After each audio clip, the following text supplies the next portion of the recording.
In this video, we want to define session hijacking, identify a couple of types of session hijacking, and get an overview of how an attacker might hijack a session. First of all, I want you to understand that there are two types of session hijacking, active and passive. And when we say session hijacking, we mean that an attacker can take over an existing session. Why might they want to do that? Well, let's say that user on screen has told the server that they want to set up a session, and then they've authenticated with the server. If an attacker can take over an authenticated session, that means they don't have to authenticate. And with active session hijacking, that attacker can take over the session and start communicating with the server as if they were the legitimate user. Or maybe they allow the legitimate user's traffic to get to the server, but they inject their own traffic. But active implies that the attacker is sending something to the server. The other option is passive. Here, the attacker becomes part of the session, but they don't send any of their own information. They're just eavesdropping in on the session. And in general, here's how this can work. The user is going to set up a session with the server in this case. And once the session is established, there's going to be a session ID assigned to that session. And let's just pretend it's 123ABC is our session ID. Once the user has established that session, maybe they're presented with a login screen where they have to give their credentials. Once they give their credentials and they're okay, then that user is authenticated with the server. Now, if an attacker comes along and they hijack that authenticated session, they're going to be able to see traffic and inject traffic into that session, even though they didn't have to authenticate. And what the attacker might do is start sniffing traffic between the user and the server in an attempt to get that session ID. And we've talked earlier in this module about different ways an attacker might sniff a link like this. They might do ARP poisoning to do a man-in-the-middle attack. Before that user connects, they might flood that switch with a bunch of MAC addresses and do a MAC table overflow. Different ways that an attacker might eavesdrop in on this traffic, but let's say somehow they do it. And from that traffic that they're sniffing, they're able to extract this session ID of 123ABC. And in our next video, I'll be defining some specific ways that they might extract that session ID. Here in this video, I just want you to understand that somehow they can extract that session ID, and once they have the ID of that authenticated session, they can reach out to the server and establish a session with the server that's already been authenticated, because this is an existing session ID. And that's an overview of session hijacking, two types of session hijacking, and why an attacker might want to do it. Now join me in our next video as we take a look at several different ways that an attacker might glean that session ID from the sniffed traffic. In our previous video, we defined session hijacking and we gave you a couple of different categories of session hijacking, specifically active and passive attacks. Well, in this video and the next video, we're going to take a look at some specific session hijacking techniques, and we're going to divide these into two other categories. And these categories are based on the OSI model. In this video, we'll take a look at application level hijacking. Here's where we're hijacking an application layer protocol, such as Telnet, HTTP, HTTPS, Secure Shell. And these attacks are typically, not always, but typically going to involve obtaining a session ID.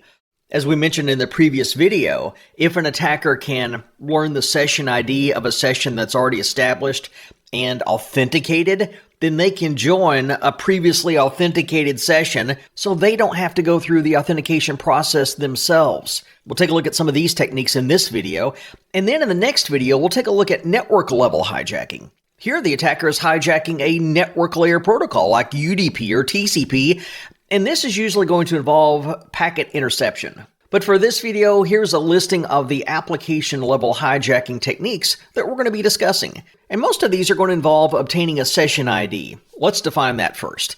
A session ID is going to be used for a stateful connection, such as a TCP connection. Remember that UDP is not stateful. It doesn't have a session that's established. We're just sending packets in a direction and the other side is going to send packets back to us, but there's no identification of that bidirectional communication. There is with TCP. And this session ID that identifies this bidirectional communication flow, typically that's going to be a very long string of alphanumeric characters. Now let's begin with an approach that doesn't really require that we obtain the session ID, although most will. And this is one we've discussed somewhat before. It's a man-in-the-middle attack. With a man-in-the-middle attack, the attacker is going to hijack a session by inserting themselves between the user and the server of that session. So the user, they establish a connection with the server. They authenticate. And now once that authentication has happened, the attacker can launch a man-in-the-middle attack. An example that we've done a couple of times in this module is a gratuitous ARP, or an ARP poisoning attack, where the attacker convinces the user to come to the attacker's MAC address, thinking the user is going to the server's MAC address, and it convinces the server to go to the attacker's MAC address when the server thinks it's going to the user's MAC address. We've poisoned the ARP caches of the user and the server, and that's a way which we've already demonstrated the attacker can hijack an existing authenticated session. That's a man-in-the-middle attack. Contrast that with a man-in-the-browser attack. Here, the user is going to be installing a Trojan horse on their system. And a Trojan horse can be an application that looks legitimate that the user is installing, and it might actually do legitimate things. But in the background, it has malicious code that's going to do bad things. And here, this Trojan horse might install an extension or an application inside of a web browser. And as an example, it might convince the web browser to go to the attacker as a proxy server to get out to the banking server. And maybe that user sends an instruction to the bank saying, hey, I'd like to transfer $1,000 from my checking account into my savings account. And they've got this authenticated session set up at the bank. Well, what the attacker might do is adjust the numbers and adjust the destination account. The attacker, since they're intercepting and reissuing the request going to the bank, they might say transfer $5,000 from the user's checking account to the attacker's checking account. And then the bank server is going to say, okay, done, you've got $5,000. And the attacker is going to go back to the user and say, all right, $1,000 has now been transferred to your savings account. When in reality, that's not the case. And one thing an attacker might do when they're trying to do session hijacking is predict what the next valid session ID is going to be. And a way that they might do this is by sniffing lots of different communication flows. Assuming that they can sniff traffic on the network, and we've discussed how they could do that, if those session IDs are in clear text, they might be able to do some analysis of the different session IDs and predict mathematically what another session ID might be that's valid. As a very simplified example, let's say that the attacker is sniffing traffic from user 1, and it sees that, oh, it has a session ID of ABC102. It sniffs traffic from user 2 going to the server. It's got a session ID of ABC104, and user 3 going to the server, it's got a session ID of ABC108. And the attacker might analyze those session IDs and say, it looks like that rightmost digit is being incremented by powers of 2. So we're going from 2, 4, 8, 16 would be the next session ID in that sequence. So we're guessing, is the next session ID ABC 116? If so, when the next user sets up an authenticated session with the server, they might be using that session ID and the attacker can take it over. And when an attacker obtains a valid session ID, if the attacker wants to take over that session, they might need to disconnect the authorized user. The attacker might tell the user that your session is finished or your session is reset. However, if that happens, the user might get suspicious. They might try to set up another session. They might report that something's up. With a session replay attack, the attacker is more patient. Here, the attacker has somehow sniffed the session ID of an active session that's been authenticated. And once the attacker has that information, they watch and see when the user stops interacting with the server. Maybe it's lunchtime and the user goes on lunch, or maybe they go home for the evening. But after some time has passed where the user has not interacted with the server, the attacker, in possession of the session ID, is going to come along and use that session ID to set up an authorized session with the server. And since the user is no longer at their computer, they're not going to notice it. With session fixation, the attacker is going to set up the session with the server first. How is that possible? Well, it's a pre-authentication session. And maybe the attacker is presented with a login authentication box where they're being asked to enter their username and password. Well, the attacker doesn't have a username and password, but they've got a session ID that they just set up with the server. They just need it to be authenticated. So what the attacker is going to do, they're going to send a link over to the user, encouraging that user to connect to the server using that session ID. Maybe they send that link in a text and an email, but somehow the user gets that link, and if they click on it, then the user is going to use that existing session ID embedded into that link, connect to their legitimate server, give their credentials, and suddenly there is an authenticated session using the session ID that was originally given to the attacker. So the attacker knows it, and they can have now an authenticated session with the server.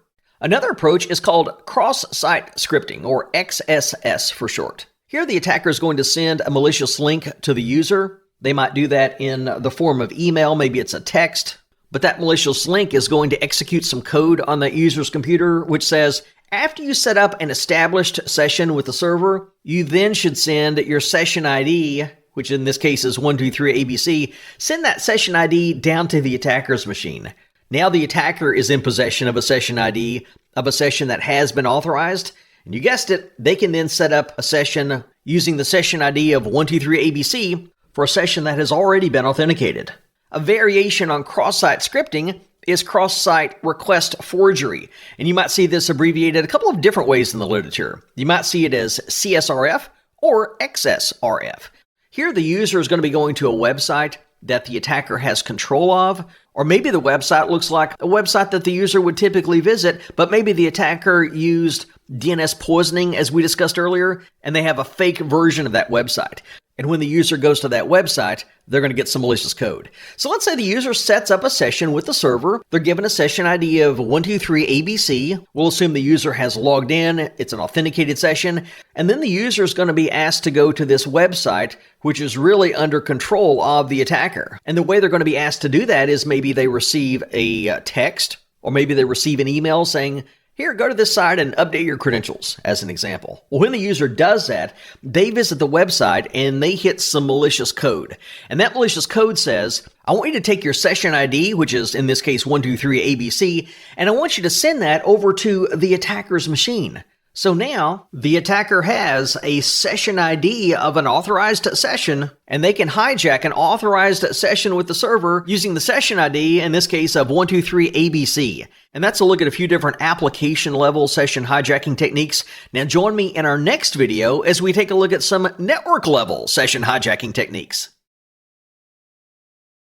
In our previous video, we took a look at application-level session hijacking. Now in this video, we're going to move down in the OSI model a bit and discuss network-level hijacking. Specifically, we're going to discuss the theory of 4 different network-level hijacking techniques, beginning with TCP/IP hijacking, then reset hijacking, blind hijacking, and wrapping it up with UDP hijacking. But let's begin with TCP/IP hijacking. And when we think of TCP, I want you to remember that 3-way handshake we've discussed. Remember the SYN, the SYN-ACK, and then the ACK? Well, in addition to the SYN, the SYN-ACK, and the ACK, there's a little bit more information being exchanged between a user and a server as a TCP session is being set up. Let's say that the user wants to communicate with a server, so the user will send a synchronization or a SYN, an SYN message over to the server saying, hey, I'd like to talk to you. And the server's going to respond with an ACK saying, sure, I'm willing to let you do that. And the server's going to send a synchronization message or an SYN message of its own. But in addition to the SYN-ACK going back to the user, there's another piece of information we did not mention earlier.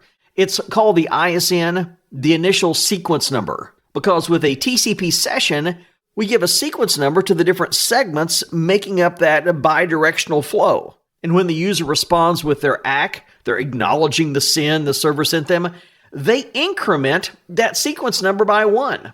And then throughout the session, that sequence number keeps getting incremented. Well, with TCP/IP hijacking, the user might still send that SYN message over to the server, and the server is going to respond with a SYN-ACK, which includes the initial sequence number. But now, because the attacker has been sniffing in on all this traffic, what if they responded before the user responded with the appropriate sequence number?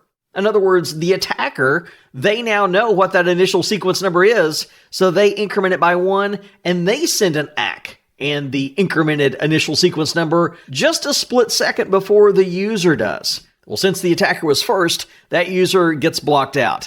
And by the way, this does not have to happen as that initial 3-way handshake is happening. This could happen during a session, maybe after authentication, where the attacker responds with an appropriate sequence number before the user does. Another type of hijacking is reset or RST hijacking. A reset or an RST message can be sent to a client to say, I want you to reset your session. A server might send that to a client, and when that user resets their session, they try to reestablish connection, and they might send in their authentication credentials. Well, here, let's say that we've got a bidirectional session between the user and the server, but the attacker is going to be spoofing their IP address. The user is talking to 10.1.1.100. What if the attacker says, I'm 10.1.1.100? They could lie about that if they were on the same subnet as the server, and they could send a reset or an RST message to the user saying, hey, I want you to reset your session. And by the way, I am 10.1.1.100. And the user is going to say, oh, okay. And it's going to reset the session and try to re-authenticate with the server, except this time the response is going to be going back to the attacker. And now the user has just sent their username and password credentials to the attacker. Let's contrast that with blind hijacking. Let's say that there is an established session between the user and the server, but here's the twist. That traffic is encrypted. The attacker is not able to read that encrypted traffic. Can they do anything with that session? Well, maybe. They could launch, through a variety of means as we've discussed, a man-in-the-middle attack, such as a ARP poisoning attack, so that the user is going to be sending traffic through the attacker to get to the server. But again, the challenge is that traffic is encrypted. What can the attacker do with this encrypted traffic? Well, they may not be able to read it, but they could inject their own additional packets and have an impact on the session. They could corrupt that session. And finally, let's discuss UDP hijacking.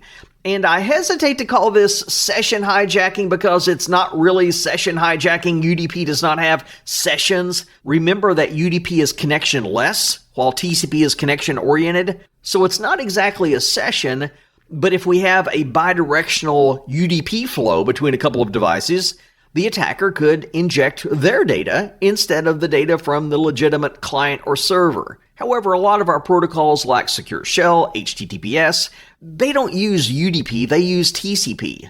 Something that does use UDP though, as just an example, is DNS. Let's say that the user sent a DNS query over to the DNS server. Well, even though there's not a sequence number involved, which actually makes this attack a bit easier, the attacker, which is sniffing the traffic and they saw that DNS query, what if they responded first? Before the DNS server did, just a split second. Well, the user's going to believe the DNS response coming from the attacker. And that DNS response might be directing them to an attacker's website where they might collect user credentials. This is very similar to the DHCP spoofing technique we talked about earlier on in this module, where an attacker's DHCP server was sending an offer message before the legitimate DHCP server. Well, here, the attacker is sending a DNS response, again with no need for sequence numbers because it's UDP. They're sending a DNS response before the legitimate DNS server. And that's a look at 4 different variations of network-level hijacking.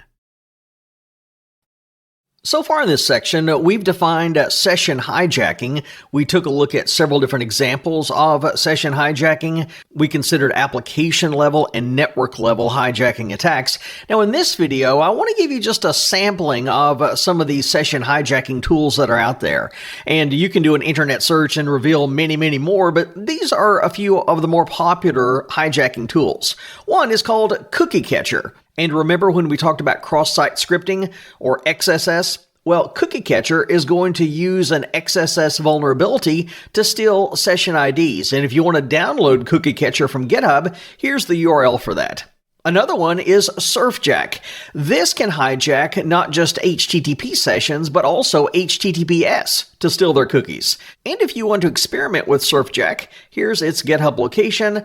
And just one more. Firesheep. This is also going to hijack a web session, typically over a wireless network. And the reason I have a Firefox icon on screen is that Firesheep is a Firefox browser extension. And if you want to download Firesheep, here is the URL for that. And again, this is just a sampling of some of the different session hijacking tools that are out there. Now in our next video, we're going to consider some ways to protect ourselves against a session hijacking attack. In this video, let's think about how we can protect ourselves against a session hijacking attack. One of the big things we can do is train our users, let them know that they should keep their browser software up to date. And it would also be a good idea for them to frequently clear out their browser cache and their history and their cookies. After all, if an attacker steals a cookie, it's not going to do much good if it's a different cookie than the cookie the user is using. Let's train them not to click on any untrusted links or go to any untrusted sites. If they receive a phishing email, they should know not to click any link inside of that email. And one of the big things an attacker tries to do with session hijacking is obtain a session ID. So another best practice is to secure those session IDs. How do we do that? Well, one approach is to encrypt those session IDs. That's going to make it more challenging for the attacker to read. And if a user walks away and the attacker is in possession of a session ID, they might use that session ID to resume the session that the user just walked away from. To prevent that from happening, we can time out those sessions. And sometimes an attacker will obtain a session ID from a server pre-authentication and then send a link to a user. And if the user clicks on that link, they connect to the server using the session ID provided by the attacker. And then if the user authenticates, then the attacker has an authenticated session ID they can use. A good practice is to change the session ID after the user logs in. And let's make those session IDs very hard to brute force attack. Let's make them very long and very randomized, so it's not going to be easy for an attacker to predict what the next session ID is in the sequence. Something else we could do is to secure our web servers. Many of the session hijacking attacks that we've talked about in this section deal with attacking web servers. So let's make sure we use some best practices, such as let's use HTTPS instead of HTTP. And let's use a public certificate authority, a CA, and not use self-signed certificates. We want a trusted third party, somebody like VeriSign, to sign, in other words, encrypt, our digital certificate that we can send to somebody else. And let's make our session IDs difficult to find. We don't want to display those inside of the URL, which happens sometimes. And let's also apply regular patches to those web servers. So as a vulnerability is discovered, we can very quickly defend against that vulnerability. Let's also take measures to better secure our network. This might be things like configuring switch security features, as we discussed earlier in the module. Remember port security? That would allow a maximum number of MAC addresses to appear off of a port. DHCP snooping would prevent a rogue DHCP server from sending an offer message to a user. And DHCP snooping, it also built that mapping table so we know what MAC addresses and what IP addresses are off of different switch ports. And using that mapping table, we can enable IP ARP inspection to defeat attacks such as ARP poisoning. We could limit the maximum number of incoming connections to a router interface as an example. Remember, we set up that TCP intercept feature to prevent too many half-open connections. And let's install some security appliances beyond just router and switch security features. Let's install things like firewalls and intrusion prevention system sensors. What else can we do? Well, let's use secure protocols. As just a few examples, let's use SFTP instead of FTP. And we also want to talk about in this video IPsec, which is short for IP security. More on that in just a moment. But other secure protocols would include SSL or Secure Shell. But let's dive a little bit deeper into this concept of IPsec. I really want you to have a better understanding of IPsec for the CEH exam. IP security or IPsec is going to allow us to have a VPN, a virtual private network connection, a tunnel between a couple of devices, like a couple of routers. And IPsec is going to give us lots of different security features. It's going to give us encryption. Very strong encryption algorithms are available. It's going to do hashing, so we can make sure that packets have not been modified in transit. Hashing would include algorithms such as Message Digest 5 or Secure Hash algorithm. It can do authentication with pre-shared keys, or, if we have a CA, digital signatures. And a great defense against session hijacking is IP Security's anti-replay feature. That's going to apply serial numbers, if you will, to packets. And if somebody tries to do a replay attack, as we discussed earlier, that's not going to work. One slight concern that we might have with IPsec, though, is that it can only encapsulate unicast IP packets. What about broadcast? What about multicast? Well, those are not natively going to go over an IPsec tunnel, but if we need to support those IP packet types between sites, as an example, we could encapsulate everything, unicast, broadcast, multicast, encapsulate everything inside of a GRE tunnel, a generic routing encapsulation tunnel, which encapsulates any of that stuff, and it puts it in a GRE packet, which is a unicast IP packet, and we can do GRE over IPsec. I also want you to know that IPsec has a couple of different modes of operation. One is transport mode. This is where the original packet header is used. So we've got the same source and destination IP addresses. Or for a bit more protection, we could use tunnel mode. That's going to encapsulate the entire packet. And we'll have new source and destination IP addresses, which will be the endpoints of this tunnel. By the way, the trade-off for that is that we're going to have a little extra overhead because we're adding header information. And we've mentioned that IPsec can do authentication and encryption. Well, let's talk about some options for that. One option is to enable AH, or authentication header. This is going to authenticate the entire IP packet, including the outer IP header, but it does not do encryption. If we want encryption, we can set up ESP, encapsulating security payload. That's going to authenticate an IP packet, but it does not include the header, and it can perform encryption. And ESP is what I typically use. And when an IPsec tunnel is set up, it's really a two-step process. In step number 1, we set up an outer tunnel, and that outer tunnel is called an IKE Phase 1 tunnel, where IKE stands for Internet Key Exchange. Or you might hear that called an ISAKMP tunnel, where ISAKMP stands for Internet Security Association and Key Management Protocol. And a metaphor that I often give my students is the old TV show, or now the Steve Carell movie called Get Smart. If you haven't seen the movie, I highly recommend it. It's hilarious.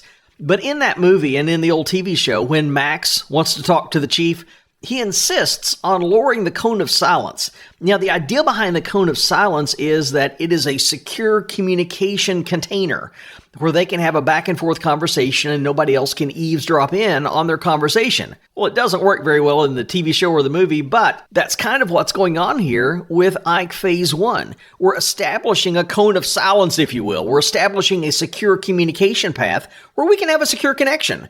What are we going to discuss inside of this cone of silence? We're going to discuss parameters for setting up the actual IPsec tunnel, also known as an IKE Phase 2 tunnel. So we set up that outer tunnel, the IKE Phase 1 tunnel, and inside of the protection of that tunnel, we negotiate the parameters of the IKE Phase 2 tunnel, also known as the IPsec tunnel. And those are a few approaches to better protect ourselves from a session hijacking attack.